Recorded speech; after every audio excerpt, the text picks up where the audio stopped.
یک بار برای همیشه بیا اصول موومنت زدن رو توی کالاف یاد بگیر و با هر گانی که دلت میخواد هر موومنتی که میخوای بزن. اگه اصول و قاعده موومنت زدن رو بلد باشی نیازی نیستش که موومنت هر گان رو بری جدا جدا یاد بگیری. اصلا توی موبایل پلیر بیا موومنت رو از من موبایل پلیر یاد بگیر. من اینجام که با هندکم مرحله به مرحله موومنت زدن رو بهت آموزش بدم.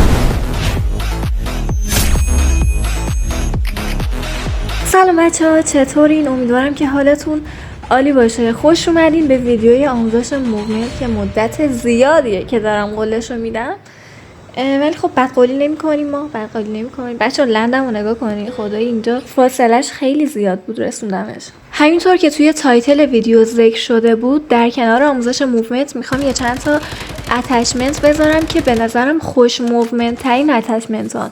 واقعا میگم به نظر من اتچمنت خیلی تاثیر داره توی موومنتتون. دقیقاً فرقش مثل اینه که شما آرپیدی بگیرین تو دستتون بخواین موومنت بیوای روش اجرا کنین. توی این ویدیو بچه خیلی اومدم کامل و جامع بهتون توضیح دادم، یعنی توی آموزش‌های قبلیمو که کلا بریزین دور، آموزش‌هایی که 5-6 ماه پیش تو چنل میذاشتم کلا بریزین دور. این دفعه با یه روش خیلی خفن‌تری اومدم بهتون آموزش بدم که کامل یاد بگیرید. یعنی بعد دیدن این ویدیو کامل 100% همتون یاد. الان شاید یه سریاتون بگین که نه، آموزش موومنت شاتگان جداه، اسنایپ جداه، رایفل جداه. این درسته. من توی اینتروی ویدیو و توی شورت ویدیو اومدم بهتون گفتم که کامل قرار یاد بگیرین و اینجور نیستش که جدا جدا باشه، اما نه اینکه همشون به یه شکل اجرا میشن. مثل این میمونه که بر فرض مثال من قبل از این که بیام با کالاف آشنا بشم گیمر بودم، یعنی یه زمینه از فضای گیم دارم، از گانا دارم، با گانا آشنایی دارم، دسته های گانا. درسته من بیس اون گیم رو میدونم، ولی ممکنه در اون گیم حالا یه سری مشکلاتی داشته باشم که بتونم حلشون کنم، بتونم دوباره یاد بگیرم. دقیقاً آموزشی که من میخوام بهتون بدم همینه. من میام کلیت موومنت رو بهتون آموزش میدم، دیگه شما خودتون با توجه به اون فایتی که دارین، حالا گانی که دستتونه، ممکنه SMG باشه، رایفل باشه، هر چیزی، با توجه به اون خودتون اون اصلاحیه رو انجام میدین، ولی زمینه اصلی از موومنت رو دارین. امیدوارم منظورم رو کامل رسونده باشم. پس حواستون باشه که بخشی از آموزش رو باید خودتون هندل کنین. آقا یک گیم پلی براتون گذاشتم از یه مچ کامله، یه مچ خیلی شلوغ و تو مخی هم بودش. اصلا اول مچ که یه دونه چیتر بود بند شد، اون قسمت ها رو کلا کات کردم. کل زمین شده بود باکس و نمیدونم بیوای و اصلا یه وضعیت داغونی داره. امیدوارم یه آپدیتی بیاد، یه نمیدونم یه فرهنگ جدیدی توی کال آف دیوتی موبایل راه بیفته که توی کاستوما همه بلک لند نزنن، یا نمیدونم شاتگان کمتر بشه، همه مدیک نباشن، یعنی طرف رو تو دمیج میکنی سری مدیک نکاره زیر پاش باز اچپیش پر بشه. میدونم این چیز خوبیه، من خودم هم دارم ازش استفاده میکنم، اما به طرز عجیبی کال آف دیوتی موبایل و حالا گیم روی یه محور داره حرکت میکنه و یک نواخت شده، جوری که مطمئنم مثلا شخصی که دوست داره بیاد توی کاستومو کیل بالا بزنه، از اون لذته که گذر کنه گیم براش تکراری و خسته کننده میشه. یعنی یه همچین حالتی داره که امیدوارم اکتیویژن به این فکر بیفته و یه حرکتی بزنه. حالا من نمیدونم سرور ایران این شکلیه، شاید کشورهای دیگه کاستوماشون این شکلی نباشه و خب فکر نمی کنم اینجوری نباشه، چون من توی کاستومای خارجی هم تا حالا رفتم و همیشه همشون بلک نمیزنن. آقا خلاصه از موضوع اصلی دور نشیم، چون یه دقیقه دیگه گیم پلی داریم و بعدش میم سراغ آموزش.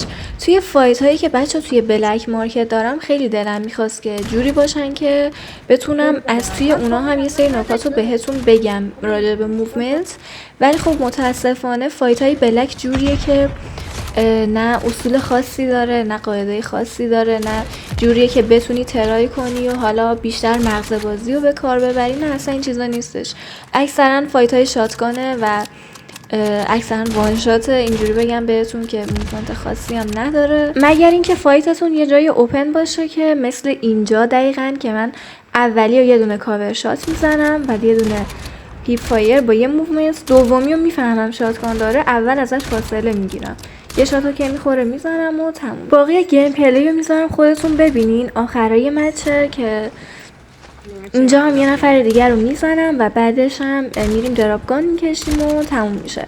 بچه خلوتی بود، کلا 30-40 نفر بودن. الان اکثر رومای کالاف این شکلی شده و فایت های آخرش معمولا کمتره. همون اوج فایتش توی بلک مارکته که همه هستن و این چیزا.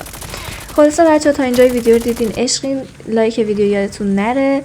یکم دیگه فایت رو میبینیم و بعدش هم میریم سراغ ویدیوی آموزش.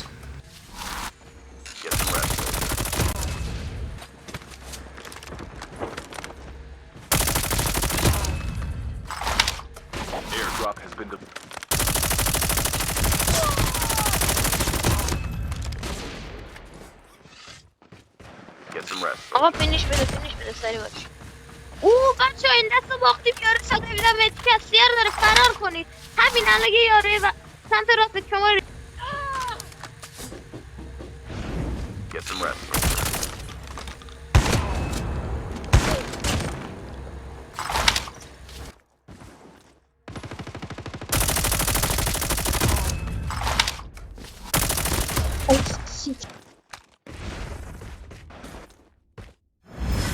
خب آقا، اول از همه میریم سراغ اتچمنت ها. بچه این اتچمنت HS خیلی خفنه، خیلی اصلا پرک نداره. اینجا خودتون دارین میبینید خیلی خوش دسته، یه ایم خیلی سریع داره، اکثرا وانتپه و تک تک گانا رو نمیام اینجا باهاشون پلی بدم. روی صفحه الان همشون میان، اسکرین شات بگیرید، حتما استفاده کنید. اتچمنت های خیلی خفن و اتچمنت های خیلی فصلی هست. اول از همه برای آموزش موومنت یه چند تا پارامتر خیلی مهم رو بهتون میگم. اگه میخواین از این لیستی که الان میاد روی صفحه اسکرین شات بگیرید، چون اینا رو قراره دونه دونه بهتون توضیح بدم. یه اسکرین شات داشته باشین که یادتون باشه چه چیزایی رو باید رعایت کنید و چه مشکلاتی رو باید حلشون کنید. جلوگیری از نشستن کاراکتر برمیگرده به حرکت انگشت شما روی جویستیکتون، یعنی باید کاملا حواستون باشه تمامی ستینگش و شکل جویستیکتون رو همش اوکی کنید تا بتونید این موومنت چپ و راست رو انجامش بدید. موومنت چپ و راست هم چیز خاصی نیستش، اسلاید و چرخش صفحه، اسلاید و چرخش صفحه کلا به 2 تا حرکت نیاز داره. اصولی ترین موومنتیه که شما حالا انجامش میدین و آسون ترین و ابتدایی ترینشه.